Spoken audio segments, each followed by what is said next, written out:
টি-20 বিশ্বকাপে ভারতের বিরুদ্ধে খেলবে না পাকিস্তান। সরকারিভাবে ঘোষণা না হলেও পাক বোর্ড এই সিদ্ধান্ত নিয়ে ফেলেছে বলেই খবর। এবার গোটা বিষয়টি নিয়ে মুখ খুলছে আইসিসি। আইসিসির কথায় পাক বোর্ডের এই সিদ্ধান্তে সুদূর প্রসারী প্রভাব পড়বে। তাহলে কি পাকিস্তানকে শাস্তি দিতে চলেছে আইসিসি? বাংলাদেশ বিশ্বকাপ থেকে বাদ পড়তেই দরদ উতলে উঠছে পাকিস্তানের। আইসিসি বাংলাদেশকে ছাঁটাই করতেই প্রত্যাশিত অবস্থান নিয়েছে পাকিস্তান। পাক বোর্ডের প্রধান মহসিন নকভি জানিয়েছিলেন, বাংলাদেশকে বিশ্বকাপ থেকে বাদ দেওয়া অন্যায়। পাক বোর্ড এর আগে আইসিসির ভোটাভুটিতে বাংলাদেশের পাশে দাঁড়িয়েছে। এমনকি লিটন দাসদের পাশে দাঁড়িয়ে বিশ্বকাপ বয়কট করবে পাকিস্তান, সেরকমও গুঞ্জন শোনা যাচ্ছিল। তবে শেষ পর্যন্ত বিশ্বকাপে পাকিস্তান খেলবে এমনটাই অনুমান। কিন্তু ভারতের বিরুদ্ধে মাঠে নামবে না তারা। সরকারিভাবে এখনও পাক বোর্ড এই নিয়ে কিছুই জানায়নি, সে কথা মাথায় রেখেই বিবৃতি জারি করেছে আইসিসি।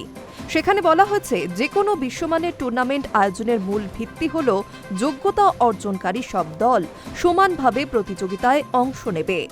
বেছে বেছে প্রতিপক্ষ ঠিক করে নেওয়াটা সেই ক্রিকেটীয় আদর্শের বিরোধী। আইসিসি আয়োজিত প্রতিযোগিতাগুলির ক্রীড়াক্ষেত্রে স্বচ্ছতা বজায় রাখার চেষ্টা করে, কিন্তু প্রতিপক্ষ বেছে নেওয়াটা সেই স্বচ্ছতায় গুরুতর আঘাত করে। ভারতের বিরুদ্ধে ম্যাচ বয়কট করে আগামী দিনে পাকিস্তান বড়সড় শাস্তি পেতে পারে বলেও ইঙ্গিত রয়েছে আইসিসির বিবৃতিতে। বলা হয়, জাতীয় নীতি নির্ধারণ করার স্বাধীনতা রয়েছে প্রত্যেক দেশের সরকারের এবং আমরা সেটা সম্মান করি, কিন্তু পাক বোর্ডের এই সিদ্ধান্তে সুদূর প্রসারী প্রভাব পড়বে তাদের নিজেদের ক্রিকেটেই। এই কথাতেই প্রশ্ন উঠছে, তাহলে কি পাক বোর্ড কোনো বড়সড় শাস্তি পেতে চলেছে? ক্রিকেট মহলের অনেকেরই অনুমান, এই সিদ্ধান্তের জন্য পাক বোর্ড শাস্তি পাবে, কিন্তু সেটার মাত্রা কতটা? পাকিস্তান টি-20 বিশ্বকাপের গ্রুপ পর্বে ভারতের বিরুদ্ধে ম্যাচ না খেললেও নকআউট পর্ব বা ফাইনালে যদি ভারতের বিরুদ্ধে ম্যাচ পড়ে, তখন কি করবেন সালমান আলী আঘারা? সেখানেও কি ম্যাচ বয়কট করে ট্রফি জয়ের আশা ছেড়ে দেবেন? প্রশ্ন তুলেছেন কেভিন পিটারসেন, রবিচন্দ্রন অশ্বিনের মতো প্রাক্তনীরা। ক্রিকেট প্রেমীরাও জানতে চান, নকআউটেও কি ভারত বিরোধিতার সিদ্ধান্তে অনড় থাকবে পাক বোর্ড? ট্রফি জয়ের স্বপ্ন বিসর্জন দিয়ে আইসিসির অবিচারের প্রতিবাদ করবে তারা? প্রশ্ন উঠছে, এই বয়কটের সিদ্ধান্ত কতদিন চালিয়ে যাবে পাকিস্তান?